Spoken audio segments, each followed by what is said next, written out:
What's up, everyone? This is the Entertainverse. Welcome to my latest movie review, which will focus on the superhero film Thunderbolts. Based on Marvel Comics featuring the team, the film was directed by Jake Schreier from a screenplay by Eric Pearson and Joanna Kalo, and stars an ensemble cast featuring Florence Pugh, Sebastian Stan, Wyatt Russell, Olga Kurilenko, Louis Pullman, Geraldine Viswanathan, Chris Bauer, Wendell Pierce, David Harbour, Hannah John Kamen, and Julia Louis-Dreyfus. We've finally reached the end of Marvel Phase 5, and with the upending of the actor playing Kang, this was neither the film nor story anyone had originally envisioned or promised to close out this chapter. Director Jake Schreier, working from a script from Eric Pearson, Joanna Kalo, and Kurt Busiek, found their inspirations within.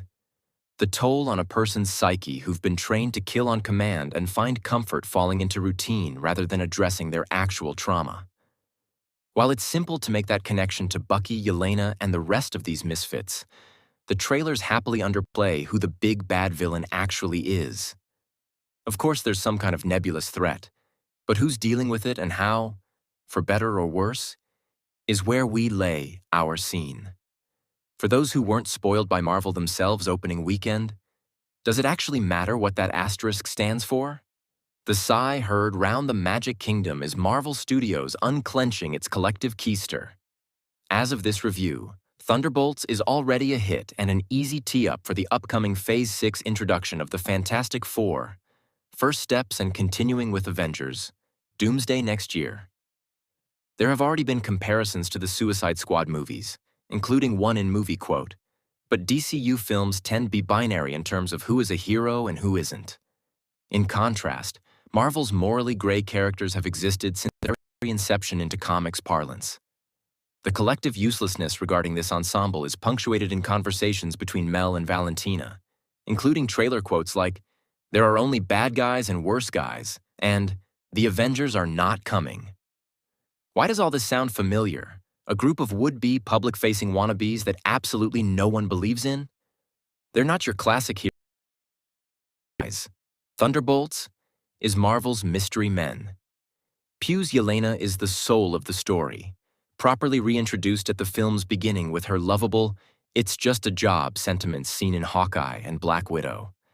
Her mask is slipping, revealing a need for more than accomplishment.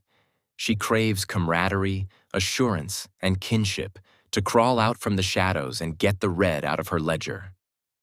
The meetup in the bunker becomes the beginning of these admissions by everyone, and culminating in an ending where, for better or worse, they'll need do the right thing or die trying.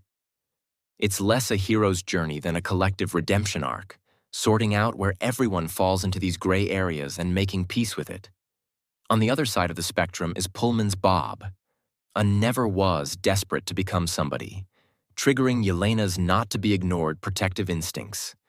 And yes, Bob was also Pullman's character name call sign in Top Gun Maverick, and it changed.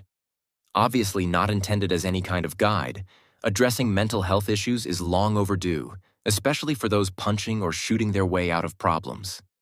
There's a cumulative toll that's disingenuous to anything less than a peer group, and seeing the influence of those moments are what makes the narrative in the film relatable on a human level.